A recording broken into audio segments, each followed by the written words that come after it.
Girl Club. Oh, it's good. Yes. Hi, Allie. Hi. Oh my gosh, it's been so long. I'm Michael Lee from the Nerds of Color, and I have a chance to talk to Allie, Maki, and Paula Pell about Dream Productions. How are both of you doing? Hi, Oh my how are gosh. We're you good. doing? We're so excited. Oh, thank you. I just have to say, I had such a wonderful time watching all 4 episodes. It was such a laugh riot to see this other part of Riley's mind, so to speak. And you guys, both of you, provided so many laughs. I thank you thank you for that. Thank you. you. Allie, I want to start with you. If you could work in your character's role in Dream Productions, how do you think you would do? Honestly, I think I would kind of crush her role. Like an assistant director, because I'm a Capricorn. I don't know if you guys are into astrology. Nice. Capricorns love structure and work. They're the goats that love to climb up the mountain. So I think I would do a pretty good job. think I you'd love a kill it. clipboard. Yes. I love a clipboard, a little walkie-talkie, and a notepad. I'm ready. She's ready. I'll be your assistant. Well, Whatever. you'd go well beyond me. You would not be my assistant for long because you'd shoot up like a rocket. But I would like to be your assistant for the day and see what that's like with the 6 dogs. Maybe that should for a live acting spinoff. For Paula, your background in comedy is so extensive. I was just wondering, how did you infuse your comedic sensibilities into your character? Yeah, I always felt really free to do that. I felt like, my thing always is, if it's in front of you, you don't have to add just to add. So if I added, it was just when I was in sort of a loosey-goosey zone and we were laughing and we were goofing around, and I could keep kind of pushing and throwing other things in, and sometimes that was delightful and fun to do together with them. But sometimes things were so good that I was like, I don't need to fix that. Even though it's not fixing to improvise, it's like there was always space and time to add more things.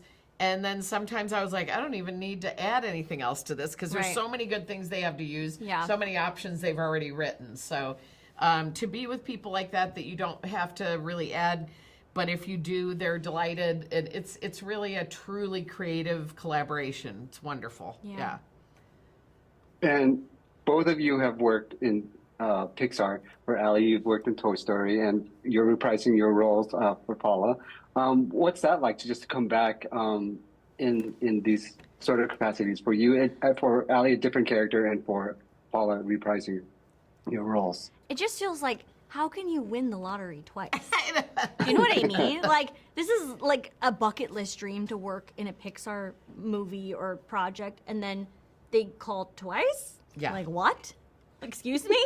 It's been really hard to absorb it, honestly. Yeah. Like, I'll tell my family members who have little kids and they're obsessed with Inside Out, and I'll be like, oh, by the way, and they're like, you're what? Yeah. You're doing what? You're doing your character again from Inside Out? Like, because you just don't, we do things and they come out and they, you don't, especially with animation, you forget. Like, sometimes someone will say something to me that I've done a voiceover and I go, oh my God, I forgot I was the voice, I was the voice in that. Because it's so immersive when you watch it. They've created this character that is something else. So it's really an honor to be part of the Pixar squad. Truly. Yeah. And if you don't mind sharing, what kind of strange dreams have you had before that you would think would make a great movie in your mind, at least? Oh God. I've had dreams that one time I had a dream that I woke up and my face felt kind of dry and weird and hard. And I was like, oh, I don't feel right. And I went in the bathroom and my face was all corn on the cob. No. And with my eyes and mouth and everything. No. And I just started digging at it, with corn on the cob. no. If it's well done enough, you could just keep like digging the corn. And I just started scraping all the corn off my face like this. And I think that was from watching an old Dick Van Dyke, the black and white one, the Dick Van Dyke Show.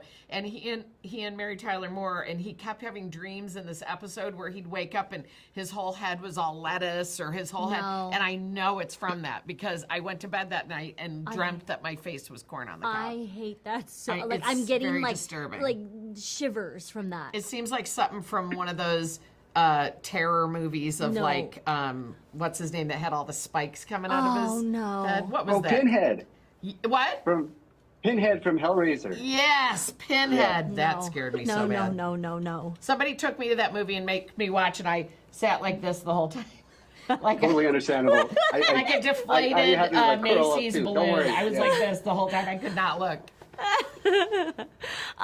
Well, lately I feel like I don't know if they're dreams, but I'm like in like a weird alternate reality because I'm a new mom, so I'm not getting much sleep. So the first 2 or 3 months, I would literally wake up, but I don't actually know if I was awake or sleeping, and I'd be carrying my baby, and I'd just be like feeding my baby, and then Trav would wake up and be like, "What are you doing?" I'm like, and I look down and I'd be like, I have the baby, and then I'd be like, wait, I don't have the baby, Where's and then the it'd baby? like dissolve on my thing, and then it's like almost she could like time travel because then she'd be over in the bassinet. I'm like, how did she get there? Oh my And you just God. feel like you're going slightly crazy. So I feel Well, like you go crazy when you go don't have crazy. sleep. Period. Like, I feel like the corn on the cob and the baby could be an interesting.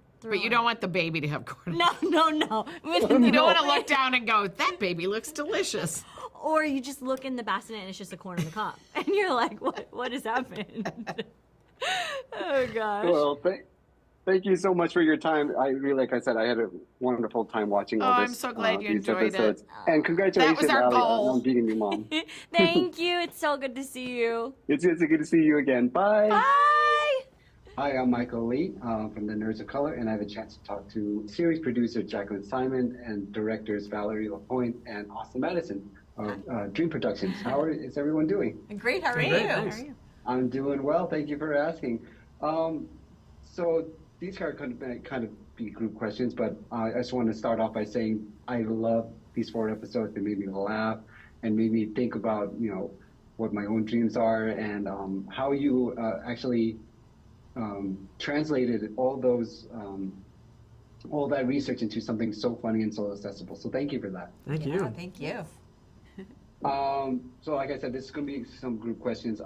While there's a lot of technical research in regards to how the dream works and everything like that, I just wanted to see how, or ask you about how you look kind of inward into your creative process, because this is a docu-style sort of thing. So it's kind of fun to see how I guess the mind workers process these dreams and talk about it. And did you see yourselves in that kind of position as you were creating the show?